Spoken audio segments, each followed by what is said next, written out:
Assalamualaikum warahmatullahi wabarakatuh. Halo anak-anak, ketemu lagi dengan saya Bu Intan di program Sindir Sinau di Rumah dalam mata pelajaran IPS kelas 8. Kali ini saya akan membahas tentang materi kelas 8 mengenai interaksi keuangan dalam kehidupan negara-negara ASEAN.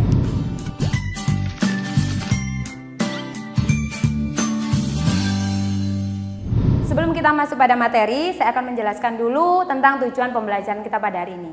Tujuan pembelajaran kita pada hari ini yang pertama yaitu untuk mengetahui sejarah organisasi ASEAN.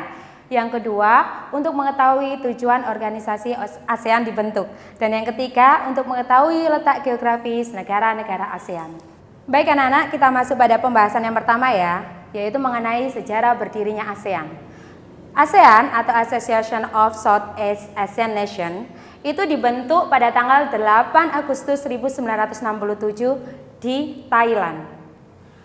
ASEAN awal mulanya diprakarsai atau didirikan oleh 5 negara. 5 negara tersebut salah satunya yaitu negara Indonesia dengan perwakilan menterinya yaitu Adam Malik.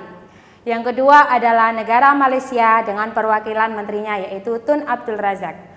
Dan yang ketiga adalah negara Singapura dengan menterinya yaitu S. Rajaratnam. Yang keempat yaitu negara Filipina dengan menterinya yaitu Narciso Ramos. Dan yang terakhir adalah negara Thailand, di mana negara Thailand ini adalah tempat sebagai penandatanganan deklarasi Bangkok ya, dengan menteri perwakilannya yaitu Tanat Koman. Kini anggota organisasi ASEAN berjumlahkan 10 negara.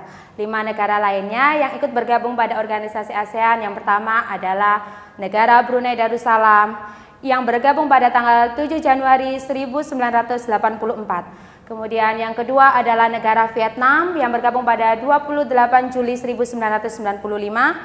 Yang ketiga yaitu negara Laos dan Myanmar, yang mana kedua negara ini yang masuk secara bersamaan bergabung pada tanggal 23 Juli 1997. Dan terakhir adalah negara Kamboja yang bergabung pada tanggal 30 April 1999. Latar belakang dibentuknya negara ASEAN yang pertama adalah adanya perasaan senasib, sepenanggungan, seperjuangan karena sama-sama pernah dijajah oleh negara-negara lain, kecuali negara Thailand yang tidak pernah dijajah oleh negara lain. Yang kedua adalah secara geografis negara-negara ASEAN berada pada kawasan Asia Tenggara. Bagaimana anak-anak? Sudah bisa dimengerti mengenai sejarah berdirinya organisasi ASEAN? Kali ini kita lanjut pada materi yang kedua mengenai tujuan dibentuknya organisasi ASEAN. Nah anak-anak, sekarang kita masuk pada tujuan dibentuknya ASEAN. Tujuan dibentuknya ASEAN yang pertama adalah untuk menciptakan kawasan Asia Tenggara yang damai, aman, tentram, karena pada tahun 1960 terjadi situasi rawan konflik yang mana adanya pengaruh ideologi dari negara-negara besar yang mempengaruhi negara-negara lain pada saat itu. Kemudian yang kedua, mempercepat pertumbuhan ekonomi dan kemajuan sosial. Dan yang ketiga, meningkatkan kerjasama yang aktif dalam bidang sosial, ekonomi, politik, dan budaya. Baik anak-anak, kita masuk pada pembahasan yang terakhir mengenai letak geografis negara ASEAN. Berdasarkan letak geografis negara ASEAN, terletak di antara dua benua yaitu benua Asia dan benua Australia, dan dua samudra yaitu Samudra Hindia dan Samudra Pasifik. Dari letak geografi tersebut, maka memiliki ciri-ciri permukaan bumi di negara ASEAN yang pertama yaitu berbentuk kompak, yaitu bentuk seperti lingkaran, bisa dilihat di sini. Kemudian yang kedua adalah fragmented, yaitu berbentuk kepulauan yang terpisah-pisah. Contohnya seperti di negara Indonesia yang memiliki banyak pulau yang terpisah-pisah. Kemudian yang ketiga elongated, yaitu berbentuk seperti memanjang. Dan yang terakhir yaitu protruded, yaitu berbentuk lebih kompleks yang menyerupai tangan yang memanjang. Sekarang kita masuk pada karakteristik bentuk permukaan bumi negara-negara ASEAN.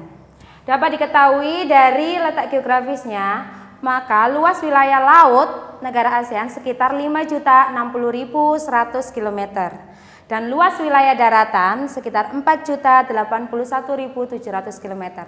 Maka dapat ditarik kesimpulan dari adanya dua permukaan wilayah laut dan daratan, Ditarik kesimpulan, laut memberikan sumbangan cukup besar bagi pendapatan masyarakat di negara-negara ASEAN, khususnya dalam bidang ekonomi. Akan tetapi ada satu negara yang tidak mempunyai perairan atau laut, yaitu negara Laos. Baik anak-anak, sudah bisa dipahami mengenai materi pembelajaran pada hari ini. Kita akan bertemu lagi dalam materi berikutnya dalam program Sindir, Sinau di Rumah. Terima kasih.